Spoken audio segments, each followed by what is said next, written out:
You hear the funny sound? You hear the funny sound? It's my hooves! It's my hooves! What's good, people? Agent Juice reporting for duty. Centaurworld! The story of a hardened warhorse that gets sucked into a magical land and has to learn about happiness and other such things in the magical land in order to return home. Quite a tale it is. It just dropped on Netflix about a month ago, I think. But I have something to say about this work. You see, I am here to accuse Centaurworld of stealing my idea. Yes, quite a hefty accusation I just made there, and honestly one you've probably heard a million times from millions of different people about millions of different works. So, does my little accusation have any merit? Well, let us first buckle into our favorite magical world where we hang out with a bunch of creatures that are all centaurs. Let us shoot miniature versions of ourselves out of our hooves and aim those miniature versions of ourselves toward the like button in order to smash it.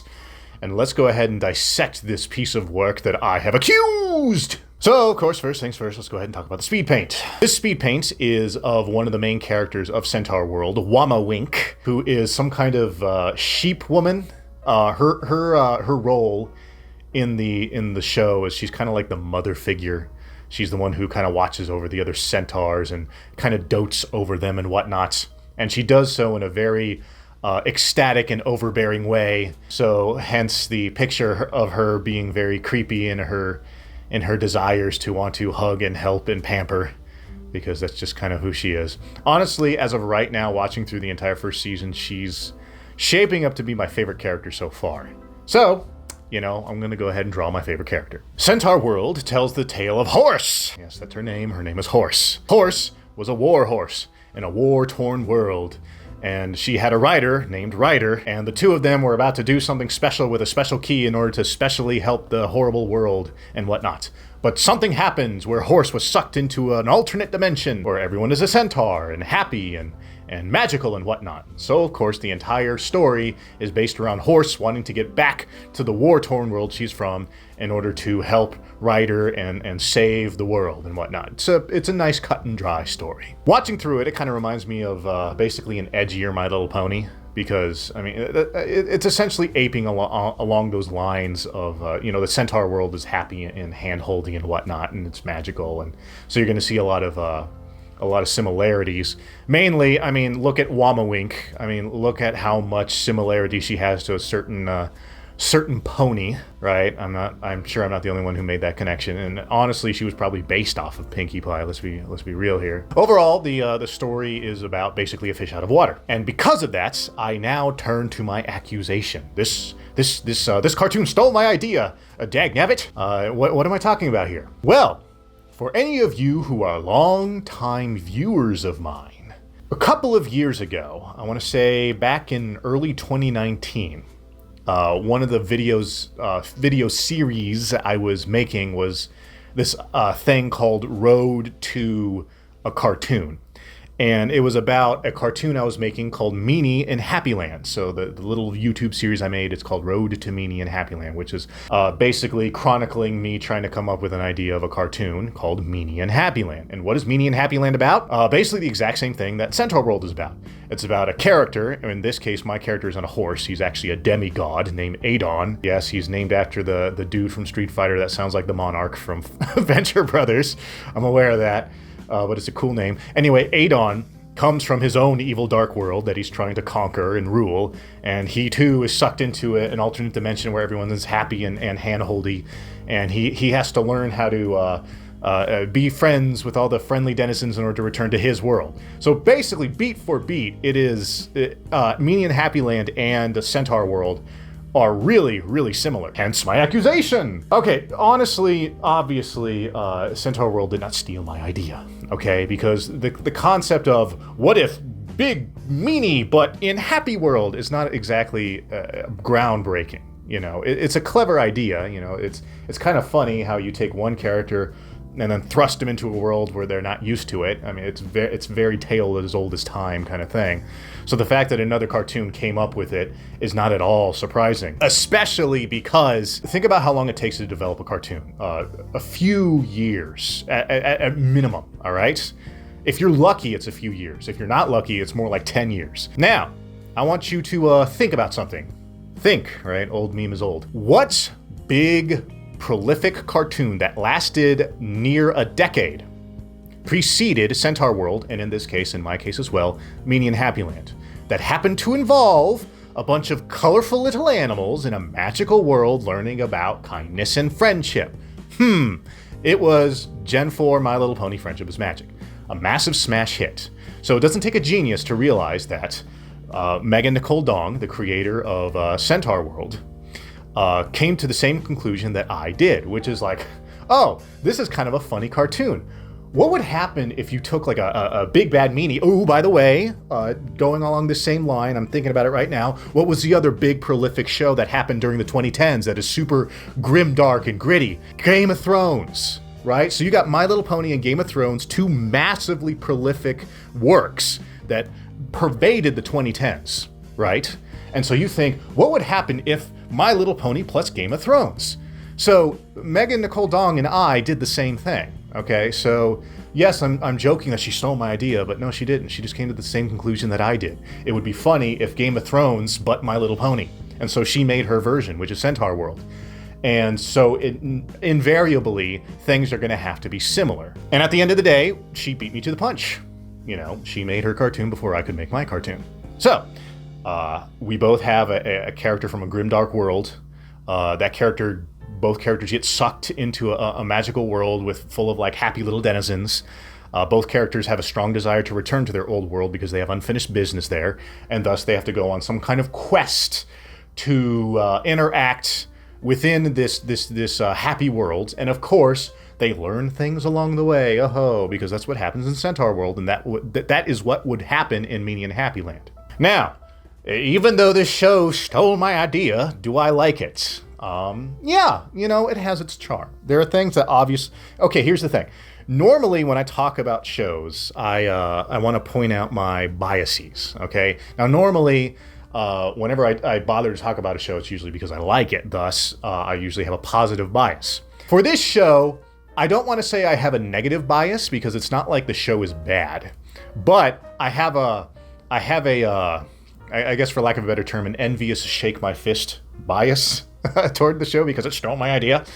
So it's like, okay, Centaurworld entertained me. Obviously, because of the aforementioned bias, there's a bunch of things I saw in the show that I was like, I would have done it differently. Because that's exactly what I would have done, because I have the same idea. So of course I'm going to compare and contrast and go like, I would have done that better. Or like, they did it wrong. You're supposed to do it this way. So my opinion is greatly tainted by that simple fact. So to do my due diligence and try to sort through my bias as best I can, ultimately, yes, I did enjoy I almost called it MEANIE and HAPPYLAND. Centaurworld. I did enjoy Centaurworld. Things I loved about it is the musicals. The musical numbers are bangers. A lot of them are really good. If I had control of it, I believe that there were kind of too many musical numbers, which is like, I know, big shock. Too many musicals in a musical. Yeah, okay. My explanation is that in my personal, because again, I have to sift through my bias. In my personal opinion, I would have done it differently because I like my musical numbers to have a very specific purpose. I'm not the biggest fan of when a character just breaks out into song just 'cause, like if they're trying to explain something. It makes sense if like the musical number is like, welcome to our happy world. Look at all these happy flowers. Do-dee-doo-dee-doo-dee-doo. And it's like, okay, that's exposition. But, I don't like it when a character like has to break into a song without a lot of emotional weight. So there are songs in Centaurworld that don't have emotional weight, and those kind of like, okay, guys, let's speed it up. And again, I have this bias because, in MEANIE and HAPPYLAND, I wouldn't do such a thing.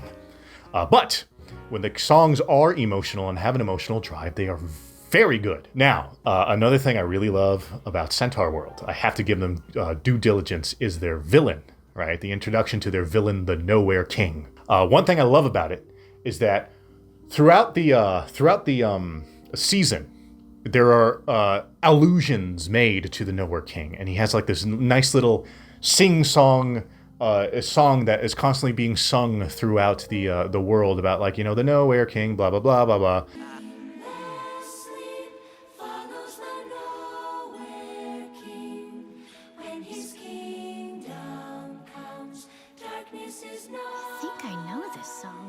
And it's like, okay, who's this Nowhere King? Who's this Nowhere King?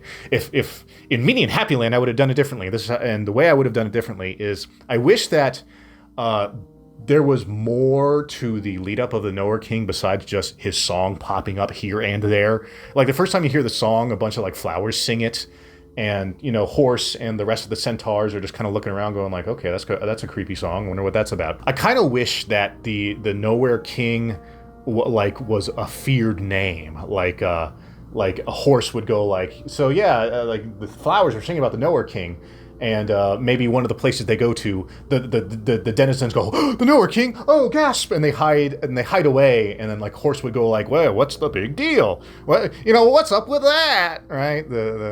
And so you know, someone would say like, oh, you mustn't speak the name of the you know who, and you know, like treat it like Voldemort kind of thing. Like I would have liked that a little more. You don't have to be on the nose as I just described it, but I definitely want more hints. I would have liked more hints besides his song just showing up here and there, and it's like, okay, who's the Nowhere King? Okay, you know what? They did do a really good job about hamming up the Nowhere King after a specific episode where they go to Centaurland, and they have to, you know, get a piece of the MacGuffin, and you know, they end up having to steal the MacGuffin because they lost the beauty contest that you had to do in order to get the piece, and so the guardian of the piece is this cute little cat, but like he drops his facade and he goes into this like foreboding forewarning. It's like, okay, you stole my part of the key, but are you ready for what comes next? And of course the centaur cats break out into the creepy Nowhere King song. Like that was cool,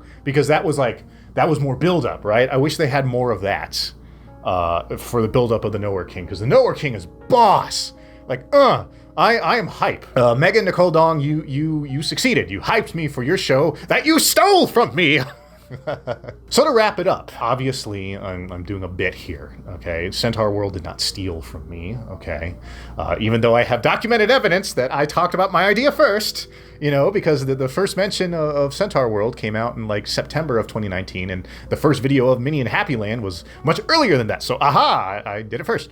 But the thing you have to understand about the industry is that there's a lot of ideas that are very similar, okay? Because it's every story has already been told, so something is bound to be the same. And unfortunately for me, Megan Nicole Dong won. She got her idea out first. So the day I put out MEANIE and HAPPYLAND, which I still want to do, I will invariably have to face down the fact that people are going to point to it and go like, oh, you just copied Centaurworld. And it's like, no, I didn't. Okay, I came up with the same idea. I mean, I guess it would be the same thing as like if the Care Bears came out. I forgot which one came out, Care Bears and My Little Pony, but it's the same thing, right? Colorful little animals who love friendship and magic. And I don't know if they were made by the same company, but the point is, if you could think of like someone came up with My Little Pony and then someone came up with the Care Bears, and whoever went first got first pickings, and the second one is forever going to be compared to the other. It's like, you know, unfortunately that's just the nature of it. And I still want to put out MEANIE and HAPPYLAND because I still feel that it's different enough from Centaurworld to be its own story. So I guess the long and short of this video is I enjoyed Centaurworld, but I look at it at a very I look at it with a very specific critical eye because I have an idea very similar.